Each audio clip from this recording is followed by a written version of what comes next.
Di balik nikmatnya tempe, tersimpan tantangan besar, yaitu limbah cair kedelai dengan pH rendah yang mencemari lingkungan. Namun, kami percaya setiap masalah pasti ada solusinya.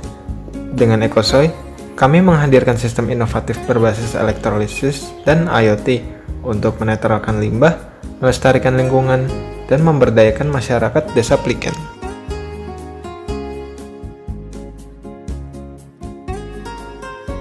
Kami dari tim Lidisari mempersembahkan laporan perkembangan tahap implementasi proyek kami.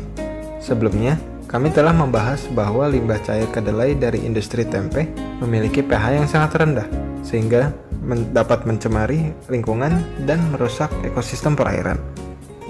pH yang rendah ini tidak hanya berbahaya bagi perairan, tetapi juga mengganggu penyerapan nutrisi oleh tanaman dan membuat unsur hara penting seperti fosfor tidak tersedia lagi bagi akar.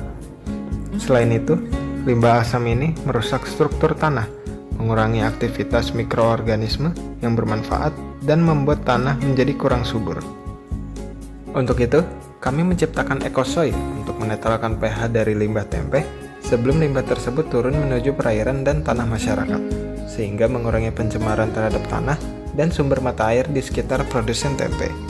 Pada tahap implementasi periode kedua ini, tim kami melakukan konsultasi dengan dosen ahli di bidang kimia untuk mendapatkan masukan dan rekomendasi yang lebih detail. Berdasarkan hasil konsultasi dan serangkaian pengujian, tim kami menyimpulkan bahwa penggunaan 2 tangki terpisah dengan cairan yang sama merupakan solusi yang paling efektif. Pendekatan ini diharapkan dapat meningkatkan stabilitas dan efisiensi proses pengolahan limbah. Setelah melalui beberapa iterasi percobaan, metode ini terbukti berhasil memberikan hasil optimal dan menjadi dasar untuk tahap pemodelan akhir sistem. Setelah tahap pemodelan selesai, tim kami melanjutkan proses pengadaan peralatan yang diperlukan untuk implementasi sistem.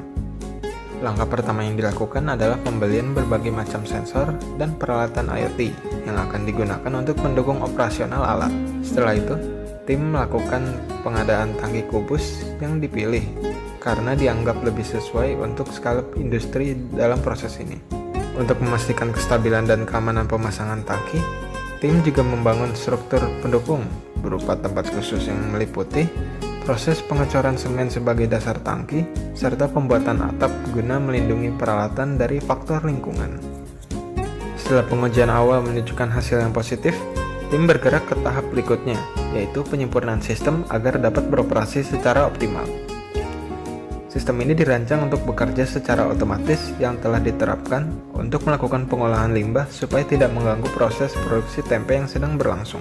Alat tersebut kemudian ditempatkan di rumah produksi tempe Bapak Imam Sudrajat, di mana tim melakukan pengujian akhir dan memastikan sistem berfungsi dengan baik dalam lingkungan produksi yang sesungguhnya.